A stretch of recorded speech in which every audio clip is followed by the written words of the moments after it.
to Here We Go Again, a weekly discussion of books, hooks, and corks, where we give our views on read, music, and wine. Let's get started with Here We Go Again. Well, hello, ladies. Well, hello. Welcome back, everybody. Listen, we're actually here. I know y'all think y'all can't see us. There we go. We're here. We're here. How's everybody doing? Doing good. We are back again today with our shenanigans because we just don't know what else to do on a Sunday. So we're going to come out here and mess with y'all and give y'all an opportunity to mess with us a little bit. Because I tell you, this has been an adventure already, and we're just getting started.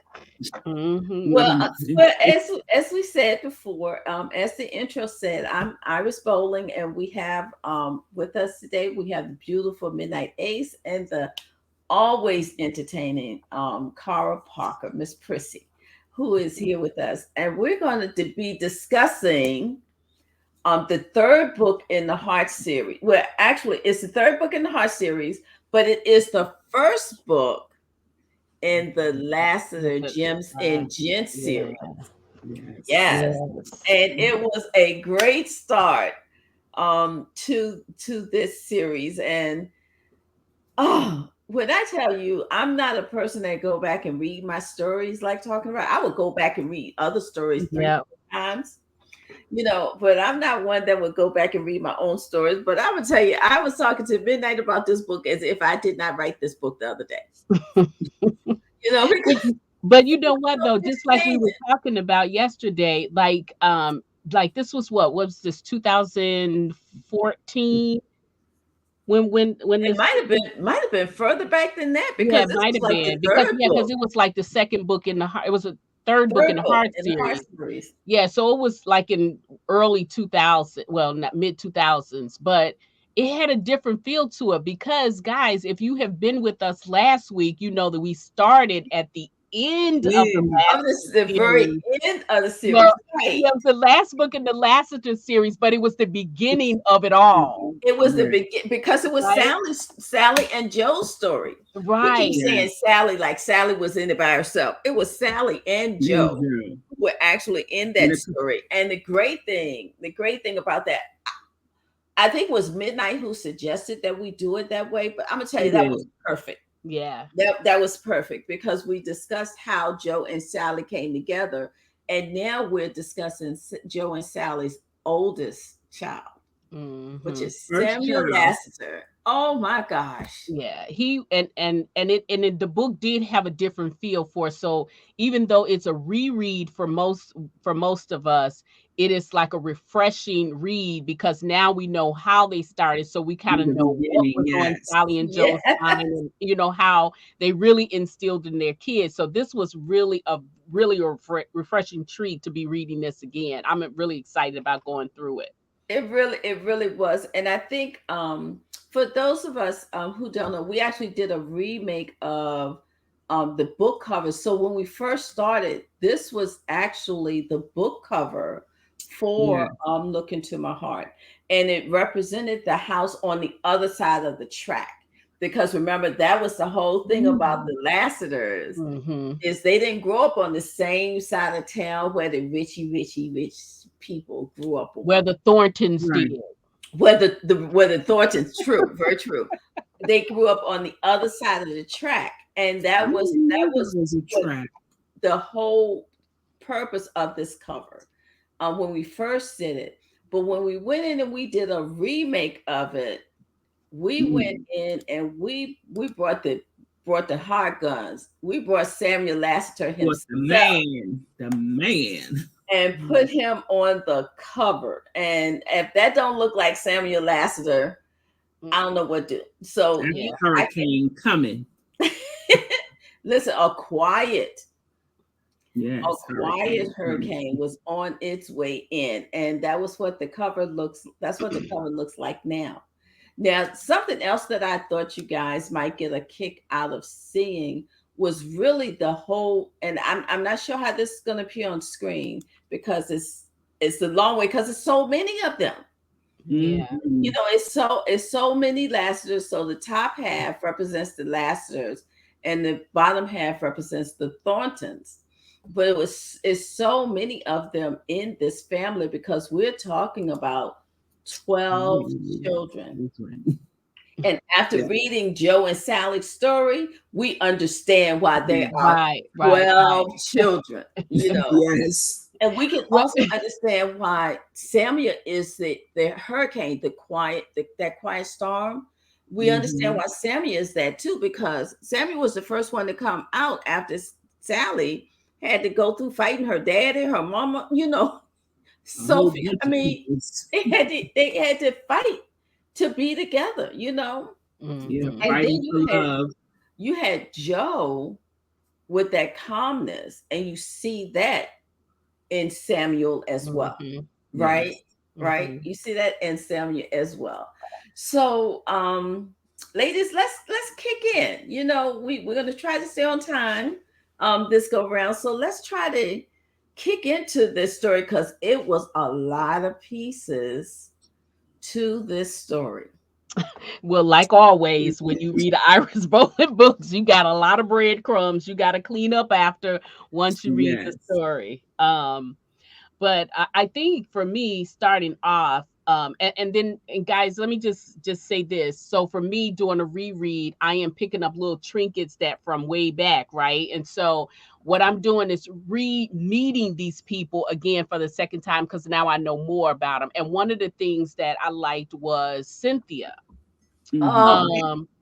Cynthia was I liked Cynthia. I gave her some much side eye in the beginning, how she treated Tracy and all of that. Like how she treated Tracy. But in hindsight, she was very a loyal friend. Like you could really count on her no matter what. So that was quickly diminished with me. I did like Cynthia throughout the whole story, but what I did love about this was knowing how she ended up and then rereading how she got to where she was such a wonderful thing. And the funny thing about it was her and Samuel and Levere, like really like the prince of Emir going up against like the regular guy, right? Yes. He was no match.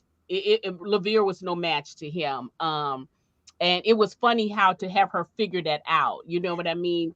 But Cynthia went through some things though. She did.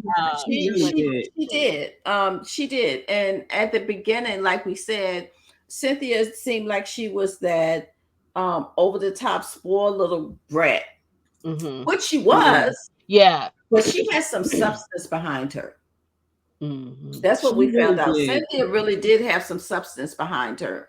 And I think I was going to say a lot of her lashing out had to do with how wounded she was. She totally agree. And I like the fact that Samuel recognized, like he was just, watching over her in the beginning, but he started paying attention to how she interacted and what she really truly was doing for other people, how she gave more than she received and stuff like that. And she really did. And the fact that, her first incident, that voice spoke to her heart. Like her eyes wasn't even open. You know what I'm saying? Exactly. And that was another part. She felt for that. It was that voice and how that voice, calming voice, like Joe. Yeah. But you know what they say when people are in the hospital, even if they're in comas and everything, you have to be this for me working in healthcare. You be careful about the conversations that you have in people's rooms because the hearing is the last to go. And that's why they say when people are in comas, they say talk to them. Yeah. Right. And you did see that with Cynthia. Yes. You saw that with Cynthia. I think the funniest one was the one when she was the last time she was in the hospital and she heard her mama's voice and she said, I don't want to hear that voice. And she went back deeper. Deeper. You asked for the doctor to put you in a coma at that point. That I'm looking for. Yeah. Yes, that was hilarious. But let's try to start at the beginning of the story because there is a lot to it. And I guess my first question to you guys is, was Brian and Samuel right? They said that if Gavin truly loved Cynthia, he would have never put her in that position. Because the only reason that all of this happened is because Gavin put that disc in Cynthia's hands. Mm-hmm. So do y'all agree with Brian and Samuel? Both said the same thing. You didn't put it in your wife's hand, because I do believe that. Because when you love someone, when you truly love someone, you don't want to put them in harm's way of anything or anyone, and that what he did, wasn't fair, and to not let her know what he was giving her, I felt that was wrong. Did you see, where in the story did you see the opposite happen? We saw where Gavin put this thing in Cynthia's hands, and that thing is the thing that put her in danger. Right. With the opposite was JD would not tell Tracy about her father because he didn't want to put her in. He didn't want her to hurt anymore. Right. So you see the contrast. Yeah. Of the two kinds of love.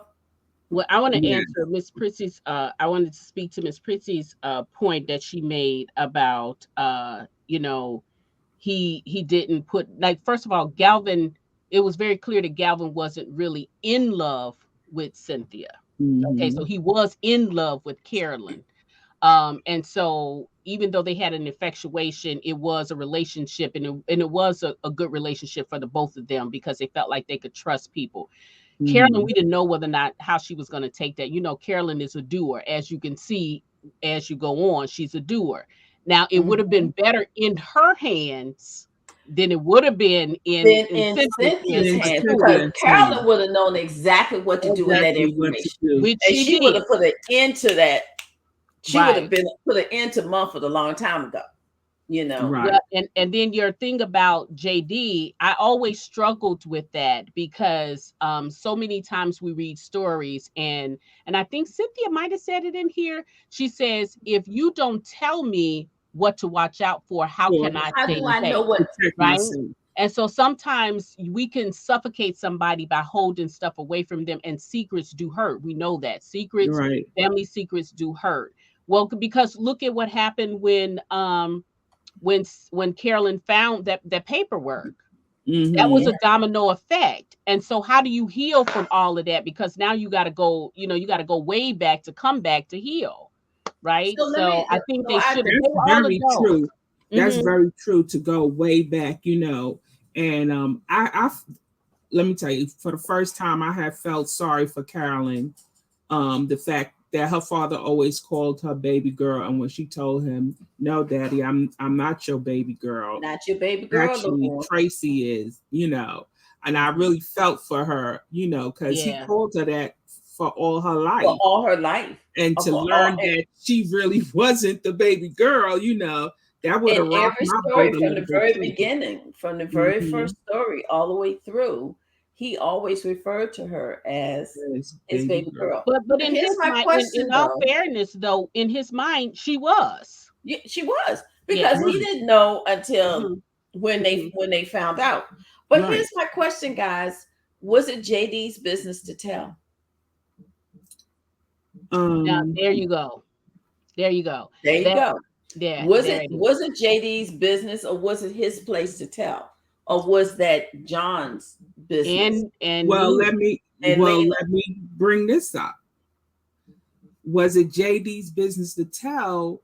Now, when it was switched around about Ashley, was it Tracy's business to tell JD? It was not. It was not. It was not her business to tell that either. Right. So for him to, he forgotten that part, when he's just a man. That too.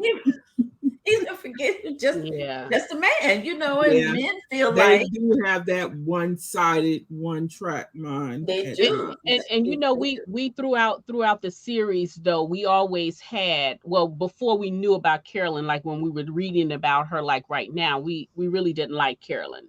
Right. A lot of us didn't like Carolyn.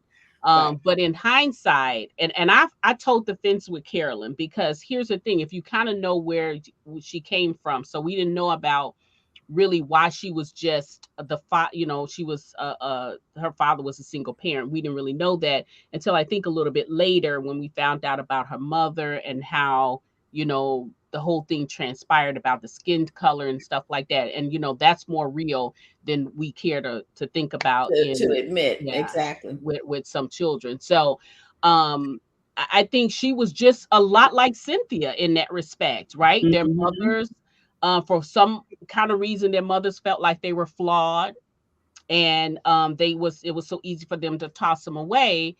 But in Carolyn's case, she at least had her father's love, but in Cynthia's case, from a distance, not so much, right? Yeah, her father loved her.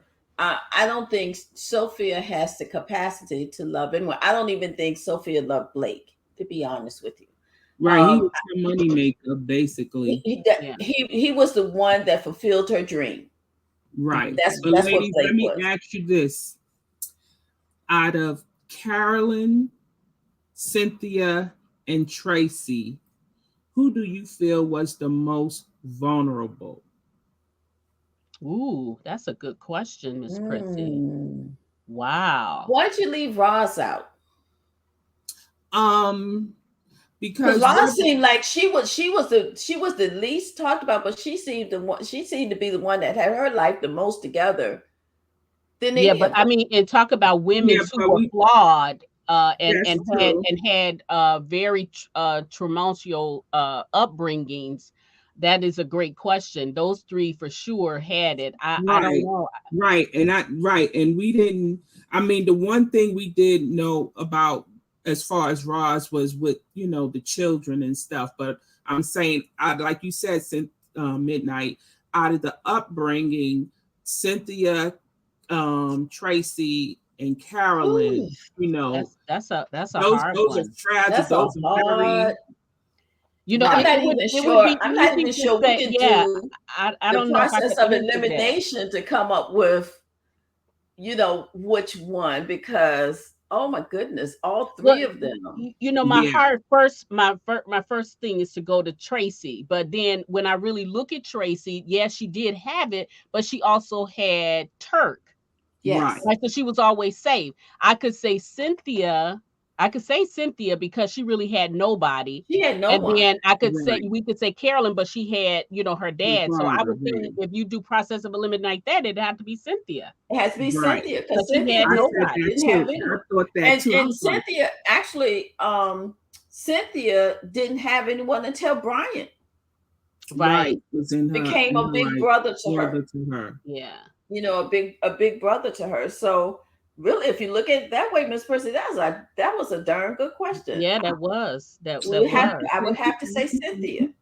Yeah. Cynthia, I thought that too, because when I was reading it, and when she got hurt and everything, and how everybody came, to the hospital and everything, and all the discussions they were having about her and how she was there for them, for each one of them, and what she meant to each one of them.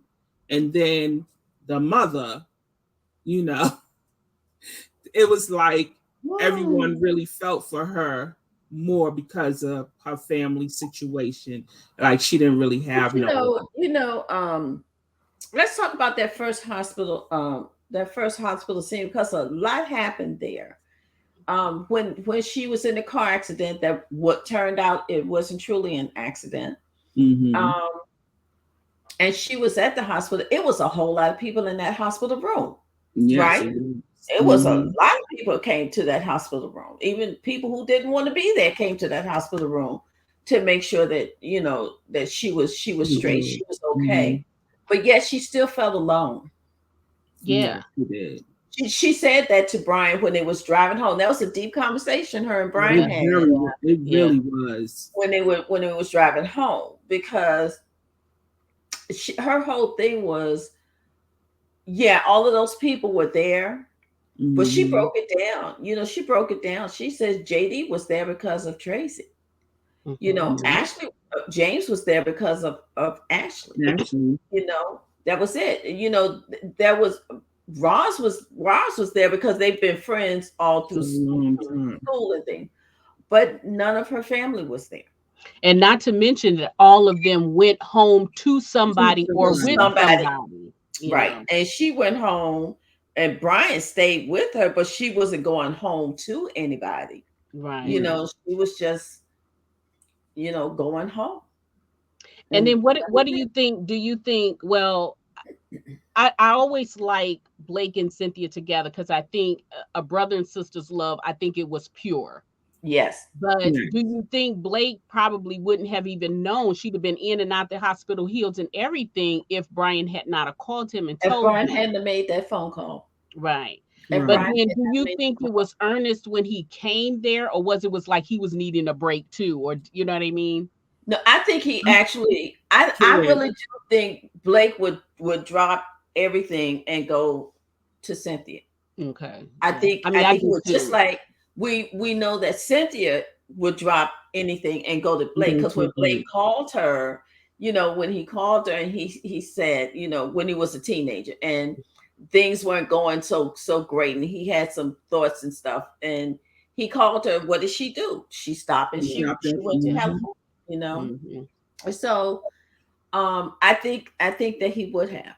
I think that's right then and there. That tells you that their mama didn't really, you know, have that love for them as a parent when he had to call his sister to come to California to, you know, help him sort through things. Exactly. Yeah. You guys know who one of my favorite characters in this story was? Shannon P. Shannon P. a little bit. I kind of wanted to smack her a little bit. Shannon P. Yeah, Shannon P. came up in there. Yeah. But she came in there and did. She has to be the way that she is to deal with people like Sophia. Yeah. And you know what? It was funny to protect her client. It was funny when she came in there like a storm, because, you know, like in the later books, I like her, you know, and I was just like, wait a minute, is this? But it was in this book when she pointed out Sophia's true feeling, like Sophia didn't care about nobody but herself, not even her son. That's why Jackson hired her. That's exactly why Jackson hired her. Right. And you know, for her to take control over what Sophia thought she was controlling. You know. Did y'all also notice in this story? This is another little tidbit. I tell you, I don't know how my mind works sometimes, but this is another little tidbit that really caught me, because when Jade found out that Blake was Cynthia's brother, and she asked the question, "Can I marry the brother of the woman who's marrying my brother? You know, is that going to be crazy?" She actually asked that question in that story. And now we're questioning that now in these stories. She actually asked that question. And I think somebody said, that'd be a little freaky, you know, or something, you know, or something like that. But it didn't stop them then, and it didn't stop them then, and it didn't stop them down. No. I have another poignant question for you ladies. So we know the Stylesetters family is very close. Now, knowing what happened to Pearl earlier on, Samuel knew how his sister felt, right? And, you know, and based on the two older siblings, they had this image of Cynthia based only on what Pearl said. So once Samuel got to see a little bit more of Cynthia and know how she was, do you think, would you marry or be in a relationship with someone that you knew your family, or not family, sibling was against, or that hurt someone? You know, the hard ones put the hard ones. Yeah, I was gonna say it was no way that train was gonna be stopped. It was on the track and it was headed. The hard ones put the hard ones. But given the fact that what the Stylesetters family is about, I think a conversation could have been had. You know, and then even when he talked to Sally about that situation, Sally did not say, no, you can't do that. She just gave him some of the challenges he was going to have if he pursued this. But also, the Stylesetters family, the shock of it. Go ahead, MsPrissy. I was saying the shock of it when Cynthia, appeared when Pearl saw that she was in her house. She was, the shock of seeing her took her back to that, when she was in high school. Well, but here's another part that we have to look at as well. The Lassiter family did not dislike Cynthia. No, they did not. It was just the situation that happened with Pearl. Right. And here's the other thing that we find out during that football game. Cynthia had no idea. Right. When we're in high school and we have these little boyfriends last all of maybe a week. Mm-hmm. He didn't even last a weekend. Right. So to Cynthia, she probably don't even know who.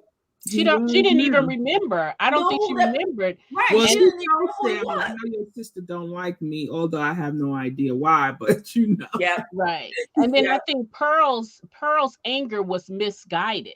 Misdirected. It really was. Because it should have been at him. Right. At him. And that's why Samuel whipped his behind, Mm-hmm.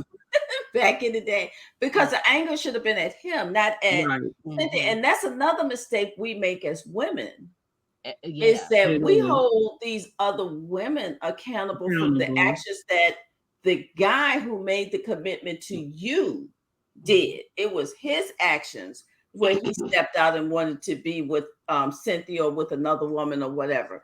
And we blame the other woman, but that other woman didn't make a commitment to you.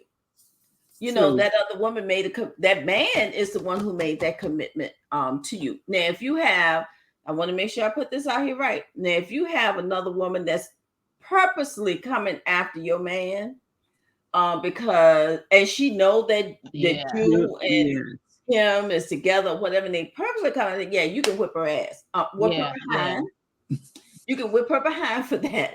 But in this particular instance, that was not on Cynthia. And I think when Samuel started watching Cynthia and really saw what this woman was about, he all he had heard about was the side that Pearl had told him previously. When now he saw what this woman was going through. And let's not make another mistake here either. As much as we like Prince Levere was stepping in to use her too. Yeah, true. Yeah.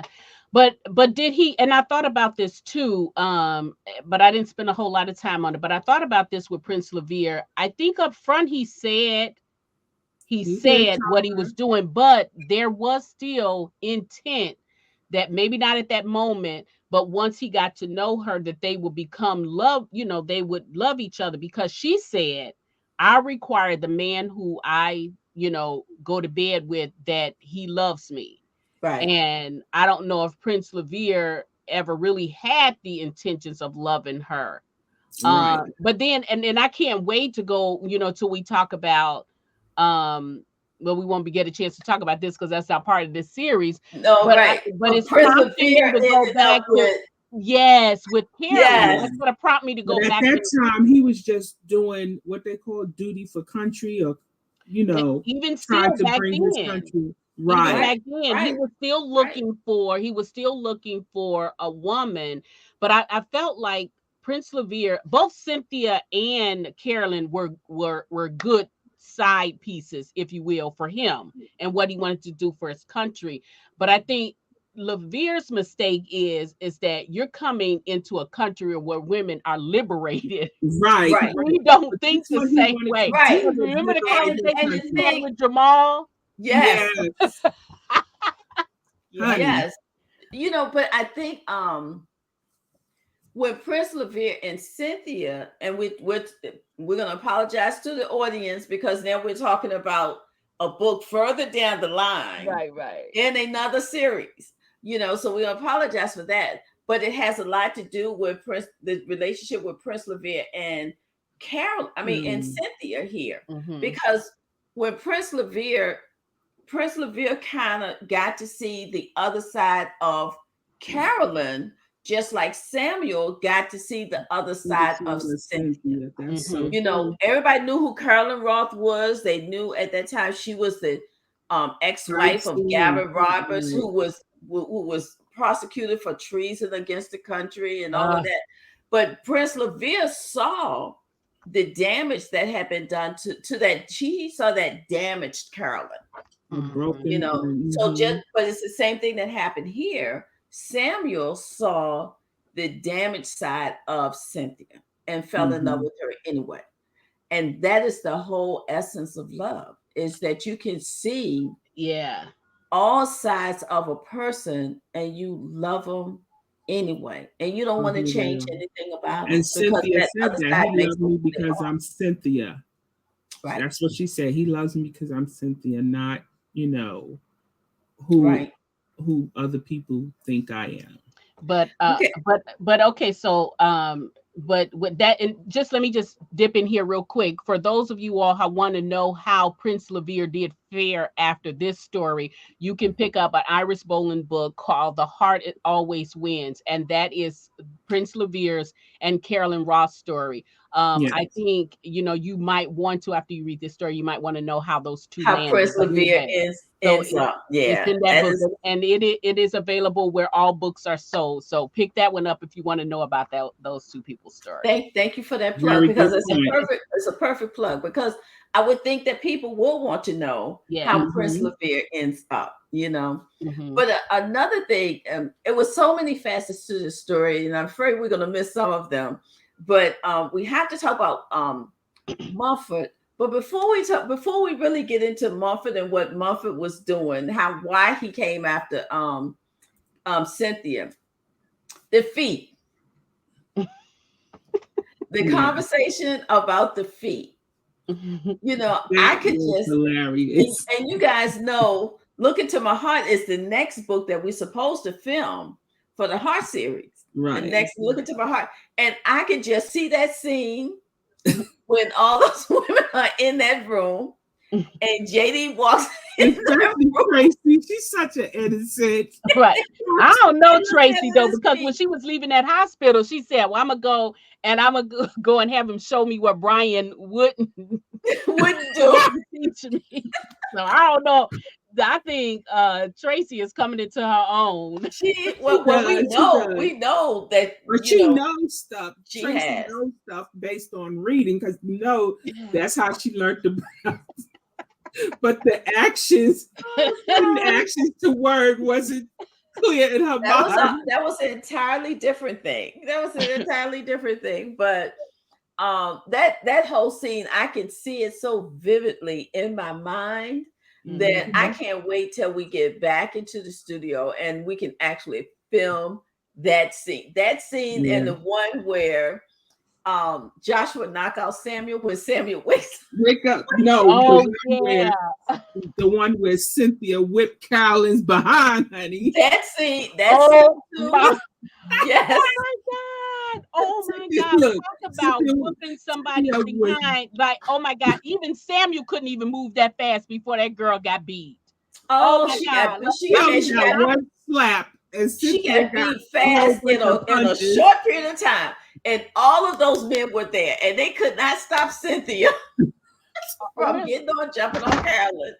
The only person that tried to stop him was Brian. But Brian was too busy laughing. And he was. He could not effectively stop her. And then when Gavin came, he was trying not to laugh. He was like, over here, honey. But when they finished that fight, Cynthia was so matter of fact. She was just like, this whore hits back. I don't know what you thought, but I'm not the one. Listen, and she didn't say nothing. It's not like she had no remorse. She had it was just matter of fact. Yeah, this whole hit back.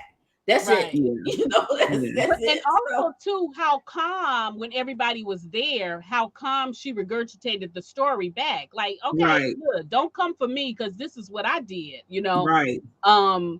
But Cynthia, the Carolyn, poor thing though. Poor thing. Go out I don't know what she because her face was jacked. She was. She was there for a whole week. She was there, like you said. What you said, Midnight. You said, Carolyn is a doer.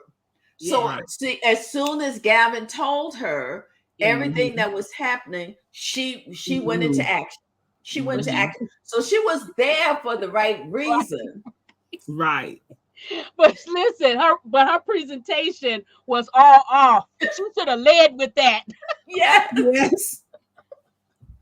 She should have led. But it would teach her, don't raise your hand. Don't raise your hand to nobody when you don't know. This is just like when you go into a court to ask a question. If you don't already know the answer to the question, don't ask it. You know, right? But let me ask you this, lady: what do you think was worse for Carolyn? The whip behind Cynthia put on her, or the Star Trek move? What's the name put on her? Ryan. the Bryant. I think No, it's not the Star Trek move, the knockout move. Because she first, when Tracy told her, she needed her knockout. That's in the next book, MsPrissy. That's not in this book. I know, but I was just comparing the two. Which do you think was worse? Well, we can't compare the two because the people don't know. People don't know about that one yet. Oh, I'm sorry. It's just so funny in my mind. What I can say, this is what I will say. I don't think Carolyn will ever experience a behind whipping like the one Cynthia put on her. I don't think she would neither. I mean, she got one slap. She slapped Cynthia, and Cynthia lost her mind. She went right into the hood. She went right. But you know what? That was a delay. That was just a small delay. And then my thing is, this is what I thought with that scene. I'm thinking like, if somebody slapped me like that to the point, and I'm like, oh no, she didn't. No, she didn't. And I'm sure my face was like this. Like, do you see warning signs? Like, I would have stepped back or something. Like, Carolyn should have stepped back or something. Should have been running out of that office. That's what she should have been doing. She did not step back, and she should have made that slap and then said, "All right, hell out of Dodge," you know. And she did not. That was her mistake. You know. Okay, so we got that. Yeah, but let's talk about the essence of the story. Is number one, Gavin gave Cynthia that information. That information put her in danger, and they sent Mumford after her. Here's the thing: Gavin knew that Mumford had killed James Harrison. He knew it. So if he would kill James Harrison, who was a police officer, what do you think he would do to Cynthia? And they went after Cynthia. They did first try to find the information that was passed on. They did try to do that, but then they went after Cynthia. You know, they went after Cynthia. So, and then where they really made a mistake was when they decided they was going after Cynthia and Samuel. Yeah. Because then comes Joshua, and my favorite scene of all of the Heart series books, all of the Gems and Gent series, because it really put the essence of the Lasseters on point. Is when Joshua shows up and he tells Samuel they're in a gun battle. Right? And he tells Samuel, I'm gonna tell Mama if you shoot me. Yes. That was your favorite part, because you still say that today.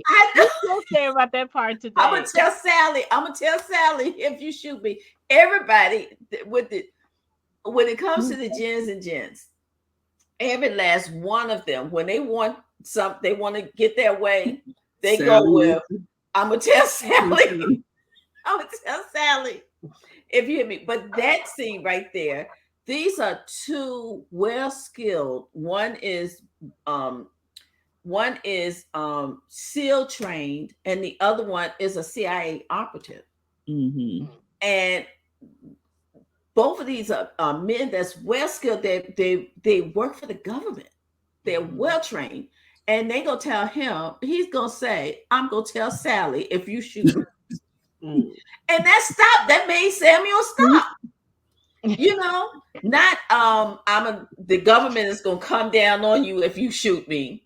You know, Not that I'm gonna tell Sally, and that just put the essence of the Lassiter family right on the table, so you understand really their only fear that they had in their life was hurting Sally in any way or disappointing Sally in any way, and that's what the Gems and Gents were all about.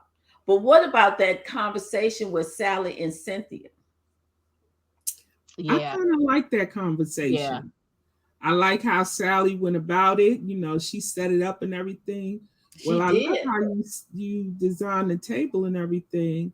And how do you feel about my son?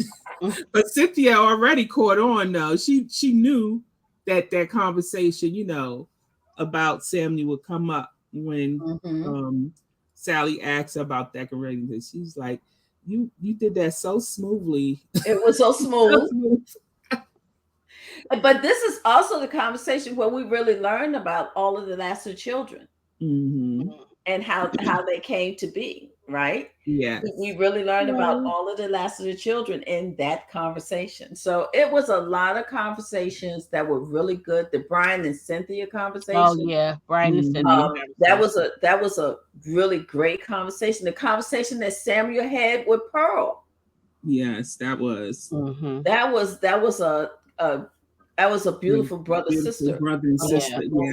Yeah. And I think it made the whole journey a lot easier because sometimes things are just there because they're not talked about. Nobody wants to touch them, you know. Yeah. Now let's talk about Sophia. Let's not. Okay. Well, we really have to because we do have Cynthia. to. But I like Blake and Jackson's. You learn about Blake and Jackson's relationship early, right? You learn when Jackson says, yeah, you don't want to be a part of this. And two of them going on downstairs and they have their conversation. And Jackson shows Blake why Sophia is there because they know both of them know all of that she's doing was fake. Right. Cynthia even knew it. Hell, I think Cynthia was Rusty even knew it. The dog knew it. Dog, yes. The dog knew it.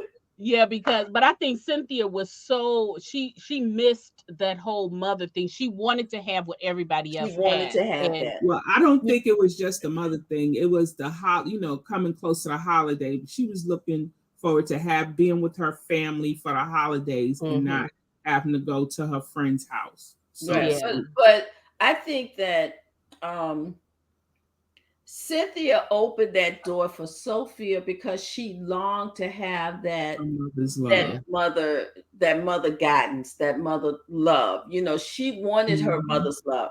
But let me say this: when Sophia messed up on this one, y'all see how Cynthia closed down on her. She just said she was done with her. She was done. That was the point where she was done with her mother. That's why we're talking in the future a little bit here. It's hard. It's hard. When things happen at the end, that's why you don't have no emotions with Cynthia. Right. That's why Cynthia closed that door. Yeah. Back then.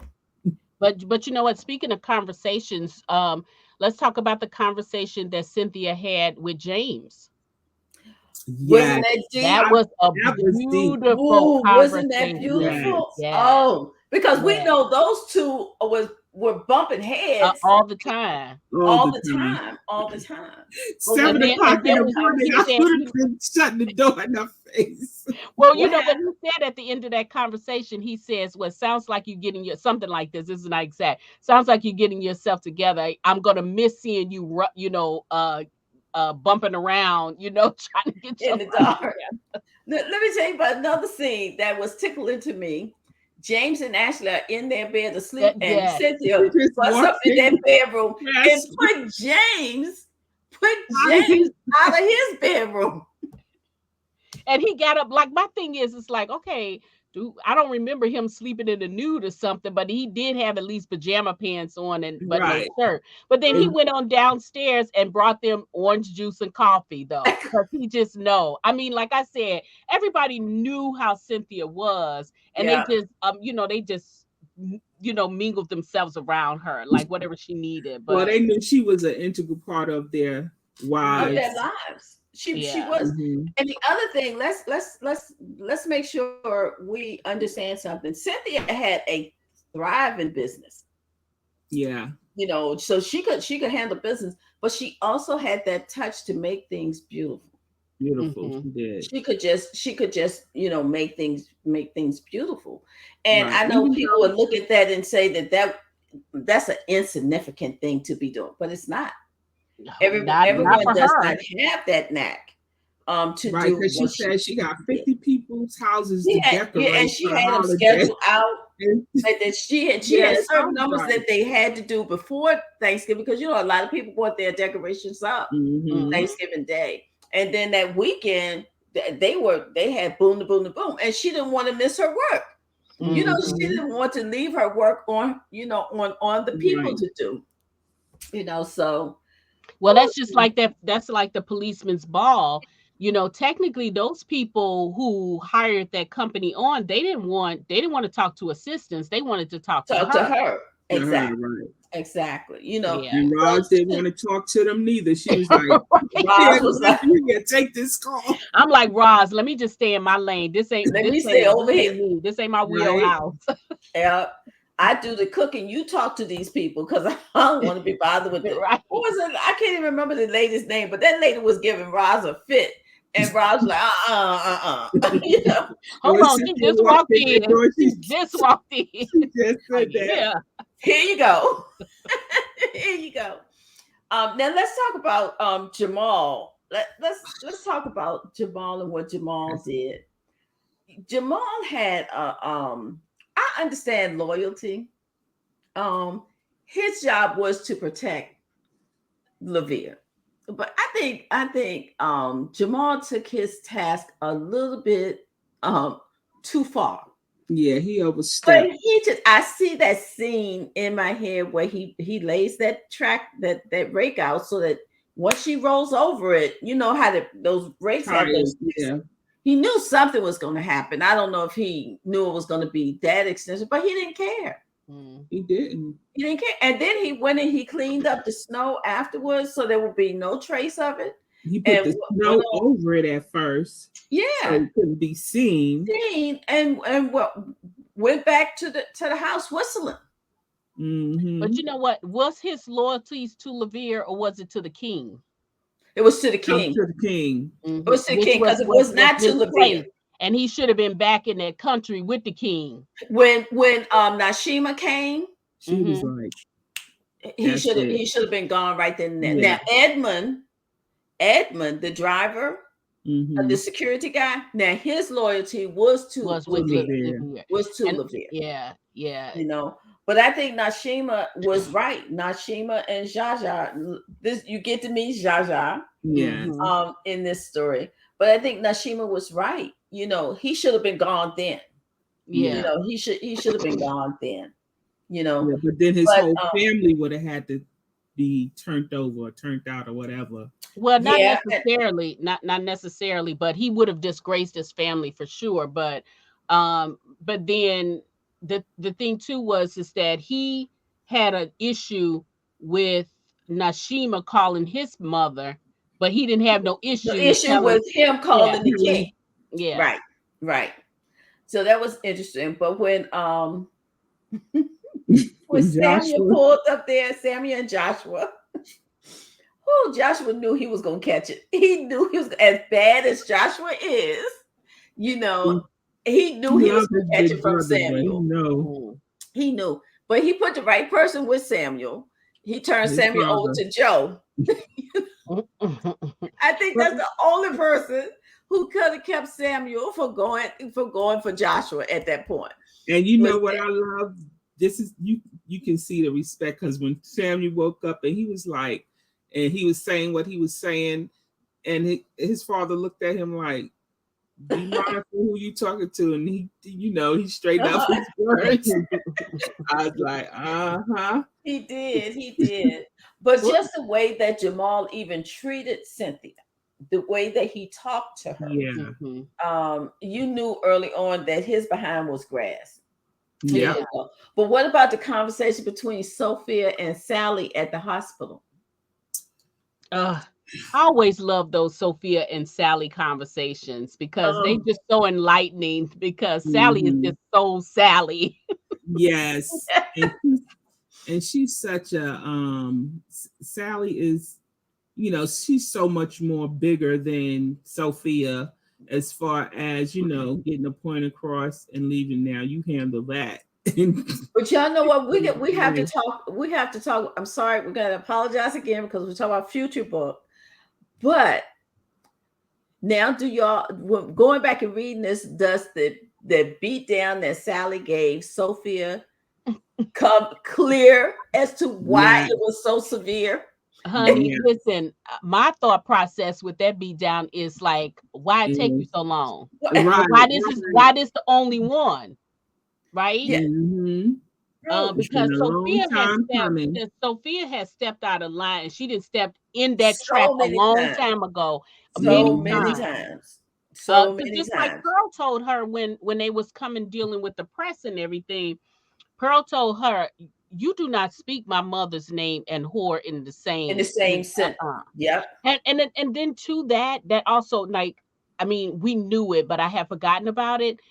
Cynthia and Blake had no idea why they were supposed to dislike the Lassiters. Right. They had no idea because and then that conversation that her and Samuel had about his mother being a dancer or whatever. Yes. And even then they didn't really elaborate on that. You know what I mean? Well, that's because the kids didn't know either. Remember, the Lassiter kids didn't really know either until Sally's book. Until Sally's story, Sally's story. So they didn't really have any idea either. But I do think, what did y'all think about the ending of this story? When two things. One, Samuel gave Cynthia her crown, tiara, to make her his princess. Yes. And two, Carolyn, you know, just shouting out, Tracy is my father's bastard child. Yeah. And Tracy is at the very end, the last sentence in the book, she goes, Tracy who?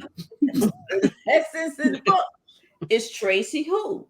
Because that was devastating to Carolyn, but it's also hit Tracy. Like, what are you talking about? You know? So that was that. And if you you know, that was that. So now we have to we're at that point where it went quick because we was talking about it's still parts in the story that we haven't touched on, right? You know, so we do have but we have to bring this to a close, ladies. Not to a close, but we got certain things, we got business we got to handle. But I have to say we did dive into quite a bit of the story. So that part is really great. But we want to take a moment and MsPrissy, I'm gonna go to you first. Y'all know I have music lists that goes with all of these songs. So MsPrissy, give us our one song that fits Look Into My Heart. That one song is When a Man Loves a Woman. Girl, ain't that the truth? Ain't that the truth? Samuel loved him some Cynthia. Oh, man. You for his Cynthia. He did. And the funniest phone conversation is when they called Brian at the Harrison's Thanksgiving dinner. Right. And Brian said, well, you wanted the woman. Now you got her. What you gonna do? What you gonna do? You done took her from a prince and from a governor. Okay. Now you got her. You know, that's what you wanted. And he did. He didn't care nothing about Levere being a prince. He didn't care anything about Gavin being the governor. He didn't care. But in hindsight, Cynthia didn't either. He gave her exactly and everything that she needed. Everything she needed, you know, and she had no idea what his financial situation was and didn't care. She sure did. And did not care. They did not care. So perfect song, MsPrissy. Perfect song for that. When a man loves a woman. Yeah. Okay, so Midnight. Now you have to give us what did we drink with this? It's parts of this where we need something a little stronger than a wine. It is, but I'm gonna go with wine with this one here because I was thinking more sensual, and it's nothing like having a sensual wine other than an Italian wine, right? Right. So we went with Recito, and I'm not saying the name probably right, but it's Recito Red Moscato, which is kind of like it's bubbly, so it's like you're celebrating, but it's sweet and luscious, and it just has all things love to me. Oh, cool. So I chose this one. Plus, you had to be on your P's and Q's with this book. You couldn't be doing a lean while you was reading this book, because otherwise you might miss something. But in this particular book, you just might. If you skip, this is one of those books you can't skip a sentence. Right. Because there's certain things in here that you see leads directly to the other stories. Right. Yeah. And I think that's why it's so much fun reading it now that we have everything. And then even the Heart series is complete. The Stylesetters is complete. Now you go back in and these people are like, oh my gosh, some of them is like you're meeting them for the very first time because you know much about them now, you know. That is so true. I would say this, and I have to do my business end of it. You know, these stories are intertwined. You know, they start with the Heart series because that's when you really learn about just about all of the characters is in the Heart series. And then when you get to book 3, this is where the Stylesetters and the Harrisons intertwine, and you get to meet the Stylesetters for the first time, and the Stylesetters come out larger than life. You know that the Stylesetters are about family, they're about country, family and country. That's what they're about. And that's why they were so intertwined with JD, because Samuel said it himself. Yes, Samuel wanted to be a part of Brian's team because when JD runs for president, he wants to be there, be a part of his protection team. You know, and that is the whole reason where you see, this is the whole thing where you see the Stylesetters are about country. They're about family, and they're about country. And Lord knows, in this story, we get to meet all of the Stylesetters from Jade to Adam, even to Fire. We get to meet all of them in this story. Yep, which is wonderful.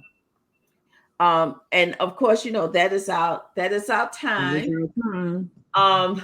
But we do have enough time left over that we want to take a few moments and let everyone know where they can find us. For MsPrissy, would you take a minute and let people know where they can find you when we're not out here with Here We Go Again? Or Well, There You Go. We're going to get the name right one day. Well, there you go. Well, there you go. We will get it together, ladies. So I'm Cara Morris of Stylesetters Entertainment, and you can find me on Instagram, Facebook, and LinkedIn, and any other social media platforms. I could be reached at my email at styleset.et@gmail.com. That's stylesett.et@gmail.com. If you are in need of music for any occasion, you can reach me there. All righty. MidnightAce, take a minute and let people know where they can find you. Hey there. Yep. So I'm MidnightAce of MidnightAce Book Bar. You can find me on social media platforms at MidnightAce Book Bar. You can find us Twitter, Instagram, Facebook, and Pinterest. And my website is www.midnightacebookbar.com. And you can come and find on my website any custom creations you would like, or either any ad space you would like for me to host for your next labor of love. Good layout. And again, I am your host this week, Iris Bolling. I am an author of romance, romantic suspense, and lately a few thrillers here and there. You can find all of my work at pretty much any outlet where you purchase books. Definitely on my website, www.irisbolling.com. You can find all of my books there. If you want to see the Hard Series TV shows, you can actually find them on Amazon Prime. You can go out there and you can watch the first book in the Hard Series in its entirety. But if you go to my YouTube channel, which is Iris Bolling YouTube channel, you can also see the Hard Series, the very first one, for free. And you can watch it there. Today we have had the pleasure of discussing Look Into My Heart. Look Into My Heart is the third book in the Hard Series, but is the very first book into the Gems Gent series. Thank you all for joining us, and we would like to say to you, well, there you go. And we are all done.